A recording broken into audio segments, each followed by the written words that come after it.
Welcome everyone to lecture 8 of our current affairs series. We'll start with our topic South Asia Sub-Regional Economic Cooperation SASEC, SASEC. Kind of. So, इसमें basically why it is in news because PM laid the foundation stone of multiple projects in Assam as part of SASEC corridor connectivity. So all and all news में ये हुआ है कि 3400 करोड़ के projects launch हुए हैं जिसमें 43 रोड्स एंड 38 ब्रिजेस हैं, वो उन्हें अपग्रेड करने की बात की गई है. All this is not very important, इतना ज़्यादा कोई पूछ नहीं रहा है आपसे. सो एक बार पढ़ लो, बहुत ज़्यादा करने की ज़रूरत नहीं है. हाँ, एक चीज़ ज़रूर है कि Itanagar is in the focus in the entire thing. So Itanagar को आप ध्यान रखें कि सासेक जो है वो Itanagar is a important part. So basically हम इससे मोटा माटी ये अंदाज़ा लगा सकते हैं कि all this is about north east connecting with the south east countries, south East Asian countries, right. So what is important is कि हम ये देखें कि south Asian region economic cooperation है क्या. साउथ एशिया सब रीजनल इकोनॉमिक कॉपरेशन. सो ये basically बनाया गया था 2001 में. Response to Bangladesh, Bhutan, India and Nepal's request from ADB. What is ADB? ADB is Asian Development Bank, right? ADB के response में बनाया गया था. तो ADB serves as a SASEC's secretariat as well, which is in Manila. Manila याद रखना ज़रूरी है. अगर यहाँ पे क्वेश्चन आया तो this can be one of the question, potential question, Manila.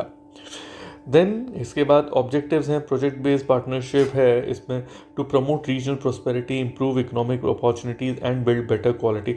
Basically regional connectivity को बूस्ट करने के लिए ये एक कॉपरेशन क्रिएट की गई है by the leadership of ADB.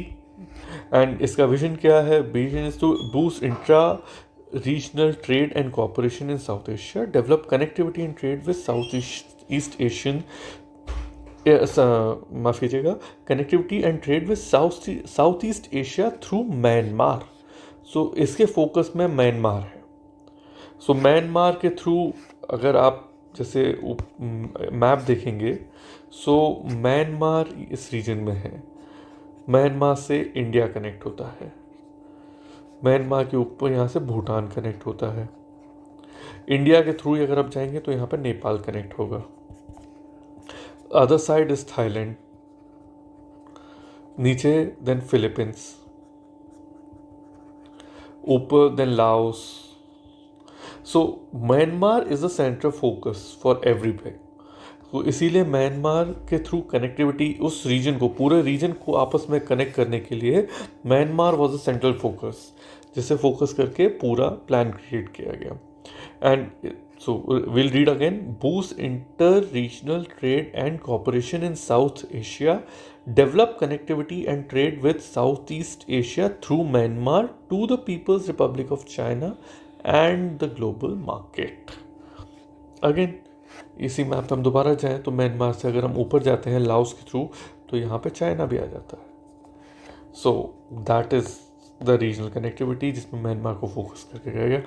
Members के कौन कौन से हैं? मेंबर्स हैं Bangladesh, Bhutan, India, Maldives, Myanmar of course, Nepal and Sri Lanka.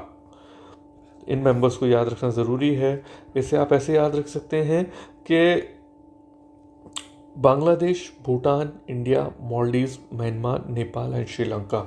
मतलब म्यांमार के ईस्ट में कोई मेंबर नहीं है. ये सारे जो हैं म्यांमार के वेस्ट की कंट्रीज़ हैं. If you can see closely, ये सारी इंडिया से अलाइन कंट्रीज़ हैं और इंडिया के आसपास की कंट्रीज़ हैं. दैट मीन्स म्यांमार के सारे वेस्ट में हैं. ये ट्रिक हो सकती है इसको याद रखने की. इसे इम्पॉर्टेंट है, आप इसे मार्क कर लीजिए. इसके अलावा फिर की फोकस एरियाज कौन से हैं इस ऑर्गेनाइजेशन के? सो दे आर मेनली 4 पिलर्स जिस पे पूरी ऑर्गेनाइजेशन जो है वो टिकी हुई है. टू ट्रांसपोर्ट सेक्टर स्ट्रैटेजीज हैं, then trade facilitation, energy sector strategy and lastly economic corridor development strategy. We will see one by one. So transport sector strategy क्या है? Create multi modal transport networks. That is but obvious. है ना, logistical facilitation के लिए and inter regional transport के लिए multi modal transport networks हर जगह build हो रहे हैं, यहाँ पे भी बिल्ड होने चाहिए. देन ट्रेड फैसिलिटेशन के लिए एक स्ट्रैटेजिक फ्रेमवर्क बनवाया गया है जो 2014 से 2018 के बीच में, which focuses on custom modernisation, cross border facilitation and improvement. Then energy, इसमें एक और लाइन है, support the strategic priorities of South. ठीक है, इसको पढ़ने की ज़रूरत नहीं है, दिस इज़ नॉट इम्पॉर्टेंट, आप ये इसको याद रख सकते हैं. इसके बाद energy sector strategy, improve cross border electricity transmission connectivity, है ना. देन इकोनॉमिक कॉरिडोर, बिकॉज ये रीजन बहुत ज़्यादा डेवलप नहीं है, तो energy is a very important area to focus on. So that's why it is part of the strategy. Then economic corridor development strategy. 2016 में countries approved operational plan, SASEC operational plan of 2016-2025. क्या है इस operational plan में? To introducing economic corridor development as a fourth sectoral area of focus. Prioritize construction of economic corridors between countries, जो कि अभी ऊपर कहा भी, to have ये जो मैंने मैप बनाया regional connectivities के लिए. And then optimize opportunities for bringing innovation. This is like any other organization, this is one of the topic. Innovate करना है, efficiency build करनी है, all these things is there. इसके अलावा इस टॉपिक में आपको फर्दर पढ़ने की कोई ज़रूरत नहीं है. आप बस ऑर्गेनाइजेशन के लिए दिस इज़ इम्पॉर्टेंट कि कैसे स्टैब्लिश हुई, उसके कहाँ कहाँ ऑब्जेक्टिव्स हैं, एंड जो 4 पिलर्स हैं, because these 4 pillars are specially written 1 2, this is 3rd and this is 4th. एक चीज़ और याद रखने की है कि 2016 में 4th पिलर ऐड हुआ है. This is a factual information, तो वैसे तो मुश्किल है, लेकिन आने को सवाल आ सकता है कि 2015 में 2014 में कितने पिलर्स थे. सो दिस इज़ एक इम्पॉर्टेंट एस्पेक्ट है. इसके अलावा बहुत ज़्यादा आपको इसको फोकस करने की ज़रूरत नहीं है. You can very easily leave this. Rest of the thing, UN, आप आगे पढ़ें. News in shorts, UN relief work agency for Palestine refuge. In this so in this news क्या है? UN official urge countries to consider their decision to suspend the funding of United Nation relief works agency for Palestine refugees. That's it, बस इतना ही था. इससे ज़्यादा आपको इसमें कुछ भी देखने की ज़रूरत नहीं है, पूरी इन्फॉर्मेशन का कोई मतलब नहीं है. द एंटायर थिंग इज़ कि बस इतना याद रख लो कि ऐसी एक ऑर्गेनाइजेशन है, UN relief works agency for Palestine refugees, जो कि वॉलंटरी कंट्रीब्यूशन ऑफ UN बनाई गई है. That's it. इसके अलावा अब नेक्स्ट इन्फॉर्मेशन इज़ इकोवास.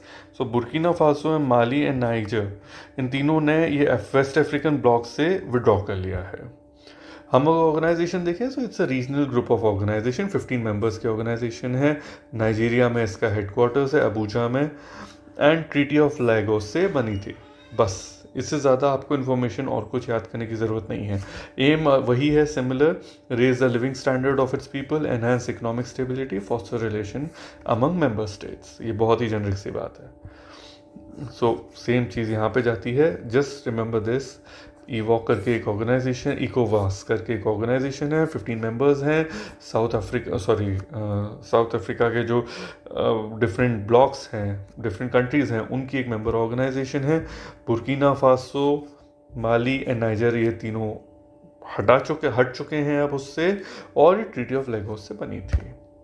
टोटल आप देखेंगे, सो कोट डिवोर, गैम्बिया, घाना, गिनिया और लाइबेरिया, नाइजीरिया,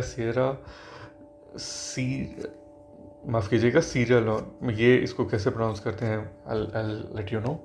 इस टाइप से ये सारी एक ब्लॉक है जो कि बनाया गया था, एंड दैट्स इट. इसके अलावा आपको बहुत ज़्यादा कुछ भी इसमें याद करने की ज़रूरत नहीं है. ज़बरदस्ती वो बटन करने की ज़रूरत नहीं है, हमारे पास ऑलरेडी बहुत ज़्यादा इंफॉर्मेशन है to remember. Then Weimar triangle. Weimar Triangle, what is Weimar Triangle? It is a triangle between Germany, Poland and France. It's a triangular treaty basically. ये वर्ल्ड वॉर 2 के टाइम पे बनाई गई थी to have a counter to Russia's aggression. इसमें क्या बोला गया है? Is a regional group created 1991 to develop a shared vision of Europe and forge closer ties between these three countries and societies. तो ट्राइंगल वॉज एक initial forum थी जो कि वर्ल्ड वॉर 2 में बनाई गई थी, जो मैंने कहा आपसे। उसके बाद उसे एक रीजनल फोरम में कन्वर्ट कर लिया गया 1991 में, तो जो कि एक शेयर विजन होता था इन 3 कंट्रीज के बीच में, उसे शेयर करती थी। तो उसे उसमें अब रिवाइव करने की बात हो रही है, उसे वाइमर ट्रायंगल। सो ये इन्फॉर्मेशन आ सकती है, Weimar triangle was recently in news, in which context or which are the countries. So Germany and France is okay, but Poland is something which you need to remember. ये Poland is not an obvious choice. तो इस चीज़ को आपको याद रखने की ज़रूरत है। ऑब्वियस सी बात है, ये वाइमर जो नाम लिया गया है जर्मनी की सिटी से लिया गया है, दैट्स गिवन। अगर आपने हिस्ट्री पढ़ी है ढंग से तो आपको मालूम होनी चाहिए ये चीज़। Then European Union launch mission Aspides. Aspides जो है to protect Red Sea vessels from Iran backed Houthi attacks. Recently हमने देखा जो इजराइल और हमास की जो वॉर चल रही है उसके कारण बहुत सारे अटैक्स हो रहे हैं। जो हुती विद्रोही हैं वो आपको जो रेड सी का पूरा ट्रेड है जो कि स्विस कैनाल से होके आगे जाके अरेबियन सी में मिलता है, जो कि इंडिया के नेबरहुड में है, उस पूरी रीजन में जो भी शिप्स चलती हैं, ट्रेडिंग होती है, उस पर वो अटैक करते हैं, उसको वो डिस्ट्रॉय करने की कोशिश कर रहे हैं। उसके अगेंस्ट यूरोपियन यूनियन, ये पूरा जो ट्रेड है, जो यूरोप का ट्रेड है, उसे Asia, south Asia, south East Asia, in fact China से भी ये इफ़ेक्ट करता है। इस पूरे ट्रेड को ये इफ़ेक्ट करता है ये रूट, अगर डिस्टर्ब होता है तो उसके अगेंस्ट ये मिशन एस्पायर किया गया है। ये एक इंपॉर्टेंट न्यूज़ है, इसे आपको याद रखना चाहिए, रिसेंट टाइम्स में बहुत इंपॉर्टेंट है, इस पर क्वेश्चन बन सकता है। सो बस इतना ही है। इसके बाद आपको एरिया ऑफ ऑपरेशन है, इन सबको कुछ याद रखने की बहुत ज़्यादा ज़रूरत नहीं है। स्ट्रेट ऑफ हॉर्मुज़ वगैरह है, डजंट मैटर। इसके बाद हेनलीज पासपोर्ट इंटरेस्ट, बस बहुत ही एक सिंपल इन्फॉर्मेशन है, इंडिया जो है वो स्लिप कर गया है। याद रखोगे तो ठीक है, नहीं रखोगे तो भी ठीक है। ट्रेंड याद रखने की ज़रूरत है कि इंडिया जो है वो स्लिप कर रहा है पासपोर्ट इंडेक्स में, that's it. So with that जो इंटरनेशनल रिलेशंस का पार्ट है वो ख़त्म होता है। Will continue in the next lecture. Thank you.